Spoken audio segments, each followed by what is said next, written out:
My name is Sanjeev. I'm the co-founder and chief business officer of Zoniqx. And we are into RWA since 2017. What Zoniqx has built is actually the largest RWA ecosystem on this planet. And I'm not exaggerating because we have built on most of the chains like Coinbase's Base, Solana, Polygon, of course, Hedera. Yeah. And what we've done is actually for an institution to push the assets on chain, they would require a couple of things. They require an ecosystem, which is interoperable in between different chains, and at the same time custodian. So we have inbuilt custodians as well, and we have wallet providers as well. And then the best part what we have done is, because these are financial securities, these are not NFTs or meme coins, financial securities require regulations.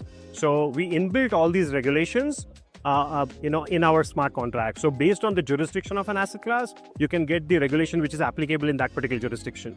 So that's something which is like really cool. So if you are issuing any securities in the US, it is SEC's Reg D 506E, Reg D 506B, Reg S issuances. But if you are issuing something in Germany, it is BaFin regulation. So that's what we built over the years. Today is the time when we are actually going to be launching two major projects on Hedera. Okay. One is a German issuer who's actually an asset management company, and they are actually pushing the assets on Hedera chain. And we've been building on Hedera since 1.5 years now.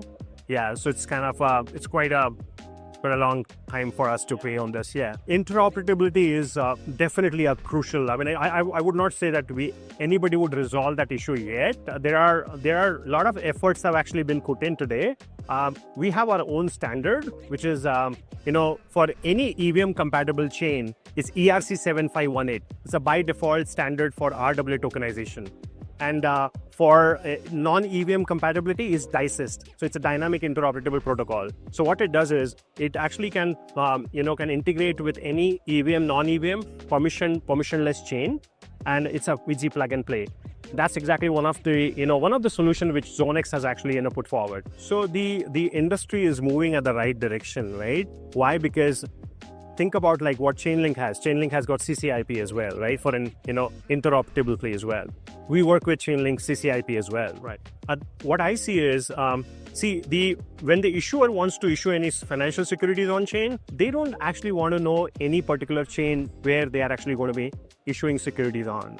They wanted to know where the liquidity is going to come from, right? And that's one of the reasons that what we see is, if I'm using one particular chain to issue securities and the liquidity is built on the other chain, I have to move the assets on one chain to another. And that's one of the reasons that interoperability plays a very important role. So in next 4 to 5 years, I think we should be seeing probably a very easy interoperable play in between all the chains, all the leading chains. What Zoniqx has built, Zoniqx cannot do everything on our own, right? So Zoniqx has built the largest ecosystem of RWA in a infrastructure. So think about it. The issuer would have different custodians like Zodia or Copper or Vidgo, or then you have different wallet providers, different blockchains. And top of that, what Zoniqx has is the regulations, the global oracle of all the regulations inbuilt in these platforms as well. And at the same time, we are also introducing something called as a Connect, where if you're issuing tokens, who is going to be buying it on a buy side? So there are multiple buy-side networks like hedge funds, family offices, pension funds, endowment funds. They would probably want to invest in securities which are issuing on a sale side. So we build the whole ecosystem to make it happen, and that's exactly what we see when we say that we've built the largest ecosystem of RWA, and that's what Zoniqx has been proudly kind of pushing this RWA's digital assets area.